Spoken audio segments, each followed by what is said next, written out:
Chapter 1, The Divine Gutter. The sky over the city didn't just leak, it roared.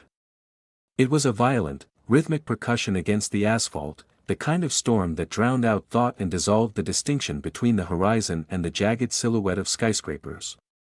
In a narrow alleyway behind a row of overflowing dumpsters, the air suddenly curdled. There was no flash of light, heaven didn't grant its exiles a grand exit. Instead, there was a sound like tearing silk, followed by the wet, sickening thud of a body hitting the pavement. Yael gasped, his lungs burning as they tasted oxygen for the first time. It felt like inhaling ground glass. He tried to push himself up, but his back, the place where his vast, iridescent appendages had once anchored to his soul, was a map of agony. The wings were gone, sheared off by the laws of a realm he no longer belonged to, leaving behind a phantom itch that pulsed with every heartbeat. He was cold. It was a sensation he understood intellectually, but feeling it was a different horror. The celestial wind he once commanded was now just a biting, damp draft that turned his skin blue. Hours later, or perhaps minutes, time had lost its linear grace. Yael found himself huddled on the concrete steps of the St. Jude Community Shelter. He refused to go inside. The smell of unwashed bodies and floor wax drifting through the cracked door felt like an insult to his fading divinity. He sat with his knees pulled to his chest, his golden hair plastered to his forehead, looking like a discarded prince in a sodden linen shirt. "You know, the rain isn't going to stop just because you're glaring at it." Yael didn't look up. He didn't need to. He could hear the heartbeat of the person approaching, steady, rhythmic, and annoyingly fragile. Zion Hartwell paused at the bottom of the steps, his umbrella tilted back. He had just finished a double shift at the shelter's kitchen, his apron still tucked into his bag, and he was exhausted. But the man sitting on the stairs didn't look like the usual crowd. Even soaked to the bone and shivering, there was an edge to him, a sharp, terrifyingly beautiful arrogance in the set of his jaw. He looked like a Renaissance masterpiece that someone had tried to throw away. "I am not glaring," Yael snapped, his voice raspy. "I am observing the inefficiency of your atmosphere." Zion blinked, a small, tired smile tugging at the corner of his mouth. "Right. Well, the inefficient atmosphere is going to give you pneumonia if you stay out here. We've got a cot inside." "I will not sleep on a cot in a room full of snoring mortals," Yael said, his eyes finally meeting Zion's. They were a startling, unnatural silver gray, devoid of the warmth Zion was used to seeing in human eyes. Zion felt a strange shiver that had nothing to do with the cold. There was something other about this man. He didn't fit the grid of the alleyway, he looked like he had fallen out of the stars and was pissed off about the landing. "Okay, fair enough. The snoring is pretty bad tonight," Zion admitted, stepping closer. He saw the way the stranger winced, his hand twitching toward his back as if reaching for something that wasn't there. "I live 3 blocks away. I have a couch. It's small, and the radiator clanks, but it's dry. And I have coffee." Yael looked at the outstretched hand. He felt the phantom pain flare, a white-hot spike where his left primary feather should have been. He was a fallen commander of the Third Circle, and he was being offered charity by a man who smelled of cheap dish soap and rain. It was humiliating. It was beneath him. "What is coffee?" Yael asked, his pride finally buckling under the weight of his shivering limbs. Zion laughed, a warm, grounding sound that cut through the roar of the storm. "It's a miracle in a mug. Come on. Let's get you out of the wet." As Yael stood, leaning heavily on the railing, he felt the first true spark of human warmth as Zion placed a steadying hand on his arm. It was a fragile heat, nothing like the suns he used to navigate, but in the dark of the city, it was the only light he had left. Chapter 2, The Coffee War. The apartment was not a palace. In fact, to Yael's heightened, if currently fading, senses, it was a rectangular insult. It smelled of vanilla-scented candles, old paper, and the lingering grease of a grilled cheese sandwich Zion had made 2 days ago. "Home sweet home," Zion announced, kicking his boots off by the door. It's not the Ritz, but the roof doesn't leak. Usually. Yael stood in the center of the room, his sodden clothes dripping onto a rug that had clearly seen better decades. He looked at the peeling floral wallpaper and the pile of graphic novels on the coffee table with the suspicion of a man expecting an ambush. You live in a box, Yael observed, his voice still carrying that rhythmic, resonant quality that made Zion's skin prickle. It's an affordable box in a central location, Zion corrected with a tired grin. He tossed a dry towel at Yael's head. Dry off. I'll get the miracle started. Yael caught the towel with a reflex that was unnaturally fast, though he winced immediately after. The movement pulled at the raw, invisible scars on his shoulder blades. He watched Zion retreat to a tiny corner of the room crammed with a sink, a two-burner stove, and a plastic machine that looked like a gargoyle made of cheap polycarbonate. What is that, creature? Yael asked, approaching the counter with predatory caution. It's a coffee maker, Yael. Not a demon, Zion said, scooping dark grounds into a filter. Water goes in here, beans go here, and then physics happens. Yael peered into the reservoir. Physics? You mean alchemy? You are attempting to extract essence from scorched seeds through thermal agitation. Zion paused, a scoop of coffee midair. He looked at Yael, who was currently shirtless, draped in a threadbare towel, looking like a disgraced god mourning his lost empire, and just sighed. Sure. Alchemy. Just don't touch the burned parts. As the machine began to hiss and gurgle, Zion disappeared into the bathroom to find some oversized sweatpants for his guest. Left alone with the creature, Yael felt a surge of his old, celestial confidence. He was a being who had calculated the trajectories of falling stars, surely he could master a plastic box. The gurgling grew louder. A thin wisp of steam rose from the top. It is struggling, Yael thought, his brow furrowing. The flow is inefficient. He reached out, his long, elegant fingers hovering over the lid. In his mind, he could still feel the echoes of the winds he once commanded. He tried to exert a tiny fraction of his will, just a nudge to the pressure, a celestial correction to the boiling point. Instead of a correction, there was a violent pop. The lid of the coffee maker flew open, spraying a fountain of boiling, brown sludge across the backsplash. The machine let out a dying wheeze, and a cloud of bitter-smelling steam engulfed Yael's face. Accursed contraption. Yael roared, jumping back and nearly tripping over a stack of Zion's textbooks. Zion sprinted back into the room, holding a pair of gray joggers. He stared at the kitchen, the dripping cabinets, the coffee grounds decorating Yael's chest like war paint, and the dead machine. I was attempting to assist it, Yael said, drawing himself up to his full, soot-streaked height. Your technology is temperamental and lacks discipline. Zion looked at the mess, then at Yael's indignant expression. He should have been angry, that machine had cost him $40. But looking at the fallen commander, with a coffee bean stuck to his collarbone, Zion couldn't help it. A snort escaped him, followed by a full, shoulder-shaking laugh. You're impossible, Zion gasped, leaning against the doorframe. You've been here an hour and you've already declared war on my kitchen. Yael's eyes flashed with a hint of their former silver fire. It started it. Right. Come here, Mr. General. Let's get the essence off your skin before it stains. Zion stepped forward, grabbing a damp rag. As Zion began to wipe the coffee from Yael's shoulder, the laughter died down. The space between them felt suddenly very small. Zion's touch was careful, his fingers grazing the skin near the phantom scars.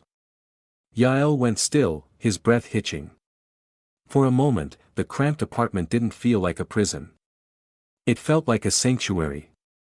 I do not understand, Yael whispered, looking down at Zion's messy dark hair. Why are you helping a wreckage like me? Zion didn't look up, his hand lingering on Yael's arm. Because everyone deserves a place to land, Yael. Even the ones who think they're too high to fall.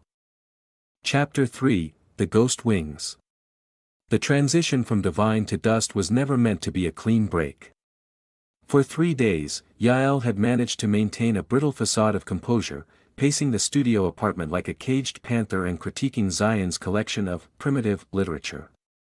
But on the 4th night, the atmosphere turned heavy, not with rain, but with the pressure of a coming storm inside his own veins. It started as a dull thrumming at the base of his spine. By midnight, it was a white-hot iron pressed against his shoulder blades. Zion was jolted awake by a sound that didn't belong in a city apartment. It wasn't the screech of tires or the thud of a neighbor's music, it was a low, melodic keening, like a cello string stretched until it snapped. He scrambled off his mattress, his eyes adjusting to the dim blue light filtering through the blinds. Yael. The fallen angel was collapsed on the floor by the radiator. His skin, usually the color of fine alabaster, was flushed a terrifying, burning crimson. He was curled into a fetal position, his fingers clawing at the floorboards as if trying to dig a hole into the earth itself. "Don't touch," Yael gasped, his voice vibrating with a frequency that made the glass of water on the nightstand ripple. "It returns. The shearing, it returns." Zion ignored the warning, dropping to his knees. As his hand brushed Yael's shoulder, he pulled back with a hiss. Yael was radiating a dry, unnatural heat that felt like standing too close to an open furnace. "You're burning up. Yael, look at me." Yael turned his head, and Zion's breath hitched. The silver in Yael's eyes had expanded, bleeding into the whites until his gaze was two polished mirrors reflecting Zion's panicked face. "The law," Yael wheezed, his back arching violently. "The void where they were, it demands to be filled." Suddenly, the air in the room warped. A shimmering, ghostly silhouette erupted from Yael's back, vast, jagged wings made of fractured light and static. They weren't beautiful, they were broken, flickering like a dying light bulb, casting long, distorted shadows against the floral wallpaper. Zion watched, paralyzed, as the phantom appendages beat once, twice, sending a shockwave through the room that knocked a row of books off the shelf. Then, as quickly as they appeared, they shattered. Yael let out a choked scream and slumped forward into Zion's lap. The ethereal light vanished, replaced by the grim reality of blood. Real, crimson blood began to seep through the back of Yael's thin cotton shirt, staining the fabric in two jagged lines where the wings had once been anchored. "I've got you. I've got you," Zion whispered, his voice shaking. He dragged Yael toward the bed, his mind racing. He was a shelter volunteer, trained for basic first aid, but how do you treat a wound inflicted by the architecture of heaven? He spent the next 3 hours in a blurred fever dream of his own. He cut away the ruined shirt, his heart breaking at the sight of the scars, jagged, angry welts that looked like lightning strikes. He used cool cloths to sponge away the sweat and blood, murmuring nonsense to keep his own fear at bay. As the sun began to bleed through the curtains, the fever finally broke. Yael's breathing leveled out, the unnatural glow fading into a dull, exhausted pallor. He opened his eyes, the silver retracted back into his pupils, leaving him looking devastatingly human. He realized where he was, head resting on Zion's thigh, Zion's hand still holding a damp cloth against his forehead. Yael flinched, trying to pull away, but he was too weak. A flush of a different kind crept up his neck, dark, hot, and agonizing. "You saw," Yael whispered, his voice cracking. The arrogance was gone, replaced by a raw, jagged shame. "You saw the wreckage. A commander, reduced to a bleeding animal on your floor." Zion didn't move. He simply reached down and smoothed a stray lock of golden hair away from Yael's eyes. "I saw a man in pain, Yael. That's all." "I am not a man," Yael spat, though there was no venom in it, only grief. "I am a failure. I was cast out because I grew soft. Because I tried to save those I was told to abandon. And now look at me. I am a ghost with a fever." Zion squeezed his shoulder gently. "In this apartment, you're just Yael. And in this apartment, we take care of our own." So stop being a commander for 5 minutes and just stay still. I'm making more of that alchemy you hate. Yael looked at him, truly looked at him, seeing the dark circles under Zion's eyes and the bloodstains on his sleeves.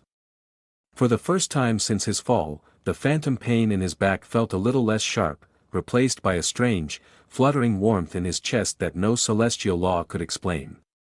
Zion, Yael murmured as the other man stood to go to the kitchen. Yeah. The coffee. Do not let it burn. Chapter 4, The Serpent in the Kitchen. The apartment felt cavernous when Zion wasn't in it. Without the sound of his humming or the mundane clatter of his existence, the studio was just a box filled with the scent of fading vanilla and the hum of a refrigerator that sounded like a dying insect.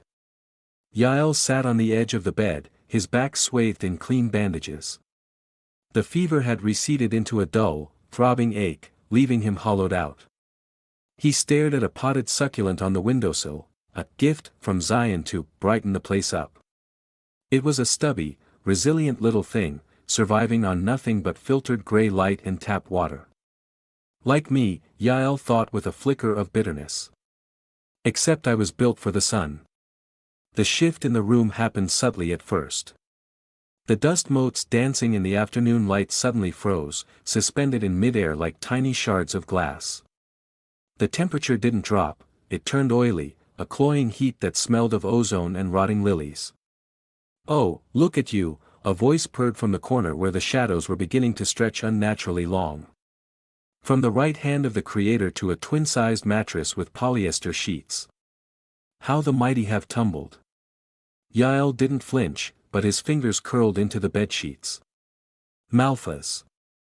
The shadow coalesced into the shape of a man, or something that wanted to be a man. Malphas leaned against the kitchen counter where Yael had exploded the coffee maker days prior. He looked impeccable in a charcoal suit, his eyes like two pools of stagnant ink. "You look terrible, Yael." "Really?" "The mortality suits you like a shroud," the demon said, picking up a stray spoon and examining his reflection in it. "I heard the wing fever hit last night. Must be agonizing. The phantom limbs of a god screaming for a heaven that slammed the door in its face." "Get out," Yael commanded, trying to summon the resonance of his old voice. It came out as a gravelly human rasp. Malphas laughed, a sound like dry leaves skittering over a grave. "Or what? You'll smite me with a throw pillow? You're a clipped bird, little angel. But I'm not here to gloat. I'm here to offer a cure." The demon drifted closer, his presence making the air feel thick and difficult to breathe. He gestured vaguely toward the door. "The boy. Zion. He has a lovely soul, doesn't he? Untainted. Full of that pathetic, self-sacrificing warmth. You're dying, Yael. Your essence is leaking out of those scars like water from a cracked jar. But if you took just a little of him, a single sip of that vitality, you could heal. You could fly again." "I would rather rot," Yael spat. "Would you?" Malphas leaned in, his voice a seductive hiss. "You're already a burden to him. You saw his eyes this morning. The exhaustion. The fear. How long before his mortal warmth turns into resentment? How long before he realizes he's just a nurse for a broken relic?" Yael felt a cold spike of doubt pierce his chest. He remembered Zion's blood-stained sleeves from the night before. "He doesn't belong to you," Malphas whispered. "But he could save you. One little sin, Yael. Just one. Give in to that arrogance you're so famous for. Take what is yours by right of power." "I have no power here." Yael roared, surging to his feet. The effort sent a wave of agony through his back, and he stumbled, grasping the radiator for support. "Exactly," Malphas said, his grin widening to reveal too many teeth. "But you could. Think about it while you're scrubbing his floors. I'll be in the neighborhood." With a flick of his wrist, the demon dissolved into a swirl of soot. The dust motes resumed their dance. The hum of the refrigerator returned. Yael sank to the floor, his breath coming in ragged gasps. He looked at the door, waiting for the sound of Zion's key, fearing it for the first time. The demon's words were a poison, more potent than the fever. When Zion finally returned an hour later, carrying a bag of groceries and whistling a pop song, Yael didn't look up. He stayed in the shadows, his heart hammering against his ribs, a fragile, human heart that was beginning to realize that the greatest danger wasn't the demon at the door, but the hunger growing inside himself. Chapter 5, The Weight of Laundry. The poison of Malphas's words lingered in the corners of the apartment, smelling faintly of sulfur even after the demon had vanished. Yael spent the morning staring at his hands. They were steady now, but he felt the terrifying thrum of his own mortality, a hollow space in his chest that seemed to grow larger every time he looked at Zion. When Zion returned from his shift, he looked frayed. His hair was a mess, and there was a smudge of flour on his cheek from the shelter's bakery. He dropped his bag with a heavy thud and offered Yael a tired, lopsided grin. "Hey. You look less gray today," Zion noted, moving toward the kitchen. "Hungry? I managed to snag some day-old bagels and a tub of cream cheese. Luxury dining at the Hartwell estate." Yael watched him. He saw the way Zion's shoulders slumped when he thought Yael wasn't looking. He saw the faint tremor in Zion's hands from carrying heavy crates all day. Malphas's voice hissed in his ear, "How long before he realizes he's just a nurse for a broken relic?" "I wish to be of use," Yael announced, standing up with a stiffness that spoke of his bandaged back. Zion paused, a bagel halfway to the toaster. "Use? Yael, you're recovering from a celestial midlife crisis. Just sit." "I am not a decorative object," Yael snapped, though the edge was softened by a strange, new frustration. "You toil. You bleed for others. You bring miracles in mugs and stale bread. I sit and I mourn. It is inefficient. Show me a task." Zion blinked, then leaned against the counter, amused. "A task, huh? Okay, mighty commander. The laundry is piling up in the corner, and the floor isn't going to sweep itself. Think you can handle a broom without declaring war on it?" Yael eyed the broom like it was a ceremonial spear. "I shall master it." The next hour was a comedy of divine errors. Yael approached housework with the intensity of a general planning a siege. He swept the floor with such vigor that he nearly knocked over the television, his brow furrowed in lethal concentration. When it came to the laundry, he stared at the washing machine's dials as if deciphering the ancient runes of a forbidden dimension. "It is agitated," Yael observed, pointing at the spinning drum. "It sounds like it is drowning a small animal." "It's just the heavy-duty cycle, Yael," Zion laughed, leaning in the doorway. He walked over and stood beside Yael, the heat from his body radiating against Yael's side. "Here, let me show you. You have to balance the load, or it'll jump around the room." As Zion reached past him to adjust the clothes, his arm brushed against Yael's. The contact was electric. Yael didn't flinch this time. Instead, he found himself leaning into the touch, his senses overwhelmed by the scent of Zion, yeast, rain, and something fundamentally alive. "Zion," Yael said softly, his voice dropping an octave. "Yeah." Zion looked up, his face only inches from Yael's. The afternoon sun caught the amber flecks in Zion's dark eyes, making them glow with a warmth that Yael found more intoxicating than the light of the Empyrean. "Why is it that humans find beauty in things that are ending?" Yael asked, his gaze drifting to the window where the sun was beginning to dip. The sunset. The autumn. The wreckage. Zion's expression softened.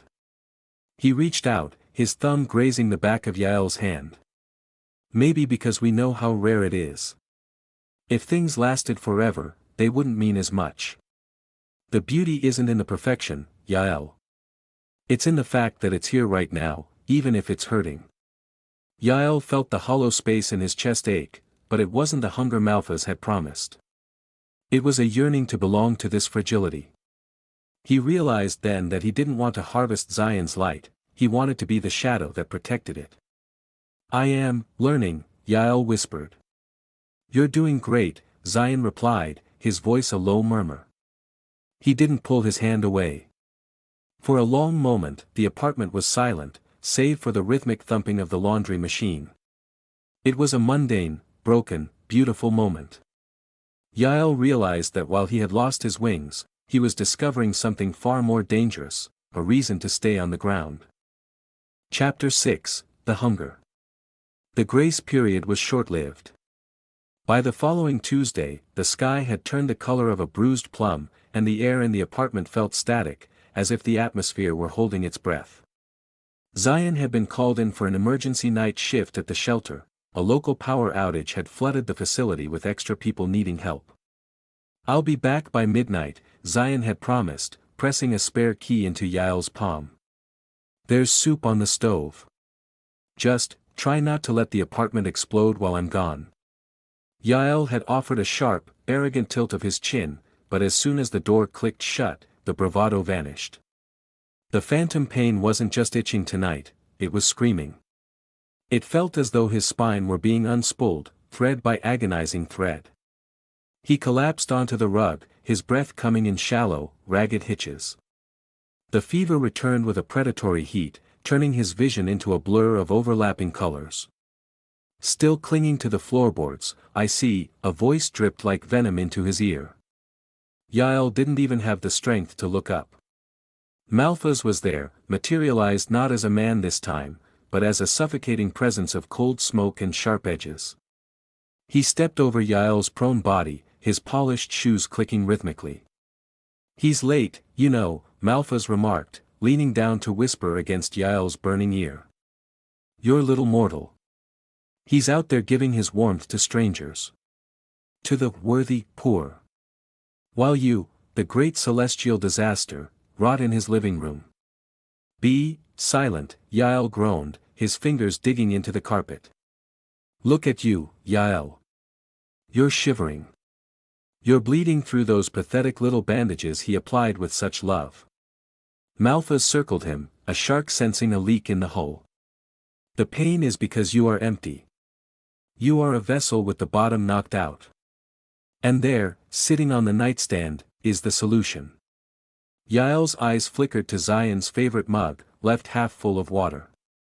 Beside it sat a framed photo of Zion's mother, a small, mundane object that radiated the boy's history and essence. "His life is so vibrant, isn't it?" Malphas's hand rested on Yael's trembling shoulder. The demon's touch didn't burn, it felt like ice, numbing the pain just enough to make Yael crave more. "He has so much to spare. A single sip of his soul wouldn't even kill him. It would just dim him. Just a little. He wouldn't even know why he felt so tired tomorrow." "I will not," Yael gasped, his back arching as a fresh wave of agony, the phantom sensation of feathers being plucked, tore through him. "He's using you, Yael," the demon lied, his voice a honeyed caress. "He doesn't love you. He loves the idea of you. He loves being the savior of a god. As soon as you're just another man, he'll find someone else to fix. Unless you become powerful again. Unless you take what you need to survive." Yael's mind fractured. The pain was a roar, a white noise that drowned out Zion's laughter and the scent of vanilla. He saw a vision of himself, wings restored, radiant and terrifying, standing over a pale, weakened Zion. The image was horrific, yet the promise of an end to the pain was a siren song. He reached out, his hand trembling toward the door, toward the thought of Zion. His divine instinct, the one that sought to consume light to maintain its station, began to claw at the inside of his ribs. "Yes," Malphas encouraged, his form leaning over Yael like a shadow. "Demand your tribute. Why should a god suffer for the sake of a creature that lives for 80 years and dies?" The sound of a key fumbled in the lock. The door swung open, and Zion stumbled in, looking exhausted, his coat dripping with sleet. "Yael?" "The power went out at the shelter, Zion stopped. He couldn't see Malphas, but he saw Yael on the floor, his eyes glowing with a terrifying, predatory silver. He saw the way Yael was looking at him, not with the budding warmth of a roommate, but with the hollow, starving gaze of a hunter. "Yael?" Zion asked, his voice small and trembling. He didn't back away. Instead, he dropped his bag and took a step forward, into the freezing, oily atmosphere of the room. "Hey, it's okay. I'm here. I've got you." The sound of Zion's voice, the sheer, unshielded trust in it, snapped the demon's spell like a brittle twig. The silver in Yael's eyes shattered, replaced by a flood of agonizing tears. "Stay back!" Yael screamed, pulling himself away into the corner, his nails scratching the wallpaper. "Please! Zion, don't come near me." Malphas let out a hiss of frustration, his presence flickering. The demon realized he hadn't won tonight, but as he dissolved back into the shadows, he left one final, parting gift, a lingering, cold doubt in Yael's heart that he was nothing more than a monster waiting to happen. Chapter 7, The Floorboard Sanctuary. The air in the apartment felt thin, as if the struggle with Malphas had sucked the oxygen from the room. Yael remained pressed against the far wall, his body trembling so violently that the radiator clattered behind him. He looked at his hands, the hands that had almost reached out to harvest the very light that had kept him alive. "Yael, talk to me," Zion said, his voice steady despite the visible tremor in his hands. He took another step forward, discarding his wet coat. "Do not come closer." Yael's voice was a jagged wreck. "You do not understand what I am. You see a fallen bird, something to be mended and kept in a cage of kindness. But I am a void, Zion. I am a hunger you cannot satisfy." Zion didn't stop. He crossed the small distance and sank to his knees on the tattered rug, just out of arm's reach. "I see a man who's hurting. I see someone who's been through hell, literally, and is trying to carry it all alone." "I almost took it," Yael whispered, finally looking up. His silver eyes were swimming with a very human grief. "The demon, he showed me. I could have taken your life force to seal my wounds. For a moment, in the dark, I wanted to. I am a monster, Zion.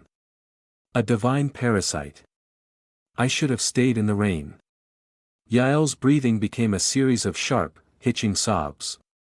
The pride that had been his armor for eons didn't just crack, it disintegrated. He slumped forward, his forehead touching the floorboards, his wounded back exposed and shivering. "I have nothing," Yael wept, the sound guttural and raw. "No grace. No wings. No purpose. I am just a wreckage in your home, draining your spirit and waiting for the dark to take me." Zion didn't respond with words. Instead, he moved the final few inches and wrapped his arms around Yael, pulling the fallen angel's head against his chest. Yael stiffened, a low growl of warning vibrating in his throat, but Zion didn't let go. He held on tighter, anchoring Yael to the earth. "You're not a wreckage," Zion murmured into Yael's golden hair. "You're just new. You're learning how to be alive without a map. And yeah, maybe you wanted to take something. Everyone wants to take something when they're starving. But you didn't, Yael. You chose to scream for me to stay away instead. That's not a monster. That's a choice." "It hurts," Yael gasped, his hands finally clutching at Zion's sweater, gripping the fabric as if it were the only thing keeping him from drifting into the abyss. "The wings, the space where they were, it feels like a fire that won't go out." "Then let it burn," Zion said fiercely, his own eyes stinging. "I'm not going anywhere. If you're a void, then I'll stay right on the edge of it. If you're a monster, then I guess I'm a monster's roommate. I'm not leaving you, Yael. Not because I pity you. But because the apartment is too quiet when you're not here to complain about the coffee." Yael let out a broken, watery laugh that turned back into a sob. He finally let his weight collapse fully into Zion, the heat of the human's body acting as a poultice for the phantom chill of the fall. For the first time, he wasn't mourning the heavens. He was feeling the heartbeat of the person holding him, a small, rhythmic miracle that mattered more than any celestial choir. They stayed like that for a long time on the floor of the cramped studio, a fallen god and a tired mortal, finding a strange, quiet grace in the middle of the mess. Zion? Yael whispered after the silence had settled. Yeah. I think. I would like to try the soup now. Zion smiled, pressing his forehead against Yael's for a fleeting, tender second. One bowl of alchemy, coming right up. Chapter 8, The Golden Defiance. The peace that followed Yael's breaking point was fragile, a thin sheet of ice over a deep, turbulent river. For 2 days, the apartment felt like a sanctuary, but the air outside was souring. Malphas was done with whispers. If he couldn't corrupt the angel, he would dismantle the reason the angel stayed. It happened on a Tuesday evening. Zion had persuaded Yael to walk with him to a small grocery store a few blocks away. You need the air, Zion had said. And I need someone to carry the heavy milk cartons. They were cutting through a narrow park, a patch of weary grass and rusted benches, when the streetlights suddenly hummed and died. The city's distant roar vanished, replaced by a silence so absolute it felt like being buried alive. Zion, get behind me, Yael said, his voice dropping into a register of command that hadn't been heard since the fall. He didn't have his wings, but his posture shifted, his shoulders broadening as he stepped in front of the human. The shadows beneath a weeping willow tree didn't just move, they tore open. Malphas stepped out, no longer looking like a businessman. His skin was the color of a wet hearth, and his fingers had elongated into obsidian needles. Enough of this domestic tragedy, Malphas hissed, the sound echoing off the brick walls of the surrounding buildings. If you won't take his soul to save yourself, Yael, then I shall take it to amuse myself. Let's see how much human warmth is left when his heart stops beating. Malphas lunged. In his prime, Yael would have ended this in a flash of white fire. Now, he was a man with a bad back and a racing heart. He met the demon's charge with a guttural roar, intercepting Malphas before he could reach Zion. The impact was brutal. Yael was thrown back against a park bench, the wood splintering under his weight. A fresh, searing pain erupted in his back, the phantom scars tearing open under the physical stress. Yael! Zion screamed, looking for anything to use as a weapon. He grabbed a heavy metal trash can lid, swinging it with a desperate, clumsy strength at the demon's head. Malphas backhanded Zion with a sneer, sending him sprawling across the pavement. Stay down, mortal. Your part in this is nearly over. Yael watched Zion hit the ground, watched a thin trail of blood run down Zion's temple. Something inside Yael, something deeper than his celestial origin, something forged in the cramped kitchen and over burnt coffee, snapped. He didn't pray for his wings. He didn't ask for his grace back. He simply stood up. You think I am weak because I fell, Yael said, his voice low and vibrating with a terrifying calm. He reached into the wreckage of the park bench and pulled out a long, jagged shard of wood. You think divinity is about the height of the throne? He stepped toward Malphas. The demon laughed, raising his claws. You have nothing left, exile. You are a ghost in a skin suit. I have this, Yael countered. He didn't move like an angel, he moved like a man protecting the only thing that mattered. He dodged a lethal swipe of Malphas's claws, the movement sending a jolt of agony through his spine, and drove the wooden stake into the demon's shoulder. Malphas shrieked, a sound that cracked the remaining glass in the nearby streetlights. But Yael didn't stop. He threw himself onto the demon, using his weight, his teeth, his very mortality as a weapon. I am not a god anymore.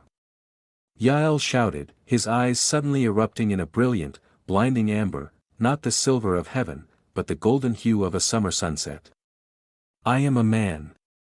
And a man protects his home. As he spoke, a burst of warmth radiated from Yael's chest. It wasn't the cold, sterile light of the Empyrean. It was a searing, messy, passionate heat. It pulsed from his skin, hitting Malphas like a physical wave of fire. The demon recoiled, his shadow flesh beginning to smoke and dissolve. What is this? Malphas gasped, his form flickering. This isn't grace. No, Yael said, standing over him, his hand gripping Zion's arm as the human scrambled back to his feet. It's better. The light intensified, a golden halo of pure human defiance. It didn't destroy the park, it only destroyed the intruder. With one final, agonized howl, Malphas dissipated into a cloud of ash that was quickly swept away by a sudden, cooling breeze. The silence returned, but this time it was natural. The streetlights flickered back to life. Yael slumped forward, his strength spent. Zion caught him, the two of them sinking to the pavement together. Yael's back was bleeding again, the bandages soaked, but the phantom pain, for the first time, the itch was gone. The space where his wings had been felt quiet. You did it, Zion breathed, his hands shaking as he wiped the soot from Yael's face. You crazy, beautiful idiot. You fought a demon with a piece of a bench. Yael looked at Zion, a tired, genuine smile breaking through the blood and grime. The bench had excellent leverage. He leaned his head against Zion's shoulder, watching the ordinary city lights twinkle back on. He was broken, he was bleeding, and he was completely, wonderfully mortal. Chapter 9, The Morning Miracle. 6 months later, the studio apartment still smelled of vanilla and cheap coffee, but the air no longer felt cramped. To Yael, it felt like the exact dimensions of a universe. The morning sun crept over the city skyline, casting long, golden bars across the floorboards. Yael sat at the small kitchen table, the same one he had once viewed as a mortal indignity, and carefully measured out 2 scoops of coffee grounds. He didn't use his will to heat the water anymore. He simply waited for the machine to gurgle, watching the steam rise with a quiet, meditative patience. The phantom pains hadn't vanished entirely. On rainy nights, the scars on his back still throbbed, a dull reminder of the heights he had once known. But the wing fever was gone, replaced by a steady, grounding weight. He no longer felt like a vessel with a hole in the bottom, he felt like a man who had finally found a place to pour his heart. Is it done yet? A groggy voice muffled by a pillow drifted from the bed. Yael looked over his shoulder. Zion was a disaster in the mornings, a nest of dark hair and tangled sheets, the complete opposite of the pristine, orderly beings Yael had spent an eternity with. The alchemy requires time, Zion. You taught me this, Yael said, his voice now a warm, resonant baritone that carried no trace of his former coldness. Zion sat up, rubbing his eyes and grinning. He still had a faint, silver-white scar on his temple from the night in the park, a mark Yael had once apologized for 1,000 times until Zion had finally kissed him to make him stop. You're getting too good at that, Zion said, standing up and shuffling toward the kitchen.